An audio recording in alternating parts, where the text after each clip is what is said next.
नमस्कार दोस्तों, स्वागत है आपका क्यूरियस क्लासेस में। तो आज का हमारा टॉपिक रहेगा ज्योग्राफी से और टॉपिक है हमारा चट्टान। चट्टान पृथ्वी की जो पपड़ी होती है, पृथ्वी की पपड़ी के पदार्थ को हम क्या कहते हैं? चट्टान कहते हैं। यानी पृथ्वी की पपड़ी पे जो पदार्थ होते हैं उसको हम क्या कहते हैं? चट्टान कहते हैं। यह जो है चीका की तरह मुलायम होता है या फिर ग्रेनाइट की तरह कठोर होता है। ये चट्टान मुलायम और कठोर दोनों प्रकार के हो सकते हैं। चट्टान जो होते हैं वो खनिज पदार्थों से मिलकर बने होते हैं। चट्टान बने होते हैं। प्रत्येक सेल में एक से अधिक खनिजों का सम्मिश्रण रहता है। चट्टानों का वर्गीकरण। चट्टान जो होते हैं वो 3 वर्गों में चट्टानों को रखा जाता है। पहला है आग्नेय चट्टान, दूसरा है अवसादी चट्टान और तीसरा है रूपांतरित चट्टान। तो 3 प्रकार के चट्टान होते हैं। बात करेंगे हम आग्नेय चट्टान की, आग्नेयस रॉक्स।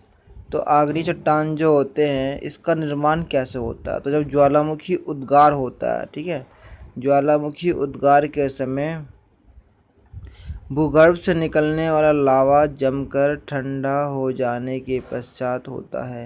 यानी जब ज्वालामुखी से जो लावा निकलता है उद्गार के समय, तो वो लावा जब ठंडा हो जाता है तो ठंडा होने से ही आग्नेय चट्टान, आग्नेयस रॉक्स बनता है।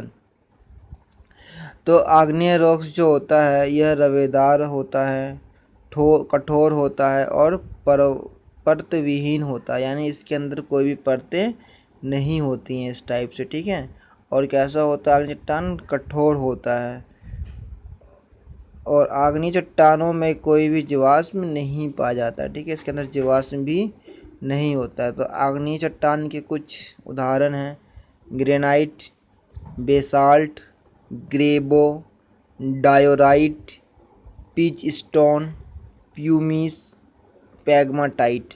तो ये जो हैं आग्नेय चट्टान के उदाहरण हैं, याद रखना हमें इसके नाम: pegmatite, pumice, pitchstone, diorite, ग्रेबे, बेसाल्ट, ग्रेनाइट। ये आग्नेय चट्टान है। मूल्यवान खनिज जैसे लौह अयस्क, सोना, चांदी, जस्ता, तांबा, सीसा, निकिल, ये सब आग्नेय चट्टानों में ही पाया जाता है। जितने भी मूल्यवान खनिज वो कहाँ से मिलते हैं? हमें आग्नेय चट्टान से। आंतरिक आग्नेय चट्टान। तो आंतरिक आग्नेय चट्टान में पहला आता है बैथोलिथ।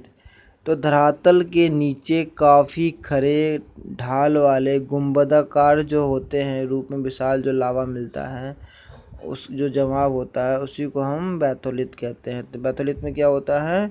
गुंबदाकार रूप में विशाल लावा का जमाव होता है। अब दूसरा है लेकोलिथ। जो लेकोलिथ जो है वो धरातल के अंदर परत चट्टानों के बीच चट्टानों के परतों के बीच लावा के गुंबदाकार जमाव से विकसित संरचना लेकोलिथ कहलाती हैं। तो ये परतदार चट्टानों के बीच होती है। तीसरा है फैकोलिथ। जो फैकोलिथ है ये भूमि के अंदर लावा का लहरदार अपनति या अविनति जमाव होता है। चौथा है लोपोलिथ। जो लोपोलिथ है वो धरातल के भीतर किसी बेसिन में मेग्मा के तस्तरीनुमा जमाव होता है। लेपोलिथ का विकसित संरचना लोपोलिथ कहलाता है। तो तस्तरीनुमा जमाव जो है वो किसका होता है? लोपोलिथ का। पांचवा ऑप्शन है सील एवं सीट। तो सील एवं सीट का निर्माण अत्यधिक तरल बेसाल्टिक मेग्मा के क्षैतिज जमाव से होता है। सीट की मोटाई सील से कम होती है। छठा है इसका डाइक।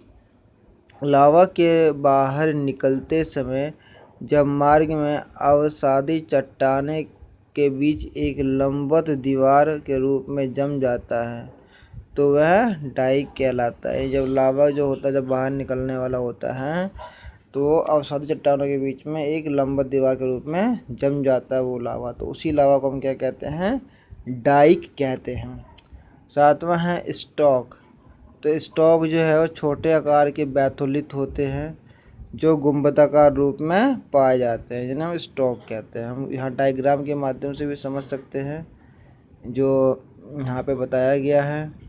ज्वालामुखी है ये, यहाँ से ज्वालामुखी का उद्गार हो रहा है। तो ये आश्रित शंकु यहाँ पे है, ये लावा प्रवाह से बना पठार है, ये लेकोलिथ है, यहाँ फैकोलिथ है, ये सील है, ये लोपोलिथ, ये सील है, यहाँ डाइक बताया गया यहाँ पे, ये बैथोलिथ है यहाँ पे, ठीक है। अवसादी चट्टानें, सेडिमेंट्री रॉक्स, अपर्दन की प्रक्रिया द्वारा पूर्व विद्वान सेलें जो होती है, यानी जो सेलें पहले से ही विद्वान होती हैं अथवा जैविक स्रोतों से प्राप्त पदार्थों से बनी सेलें अवसादी सेलें या चट्टानें कहलाती हैं। तो अवसादी सेलें कैसी सेलें होती हैं, जो सेलें पहले से ही होती हैं, विद्वान होती हैं, तो उसी सेलों या जैविक स्रोतों से वे अवसादी सेलें या चट्टानें बनती हैं। तो अवसादी सेलें जो होती है वो परतदार होती है, परतदार चट्टान भी हम कहते हैं, अवसादी सेलों को परतदार चट्टान कहते हैं। यह संपूर्ण भूपृष्ठ पर 75% भाग पर पाई जाती है, सबसे अधिक होती है अवसादी चट्टानें। अधिकतर जीवाश्म एवं खनिज तेल इन्हीं चट्टानों में पाया जाता है। तो जितने भी जीवाश्म और खनिज तेल हैं वो हम अवसादी चट्टानों में अर्थात सेडिमेंट्री रॉक्स में ही पाते हैं। अब है तीसरा, इसका टाइप है रूपांतरित चट्टानें या कायांतरित चट्टानें, इसे मेटामॉर्फिक रॉक्स कहते हैं।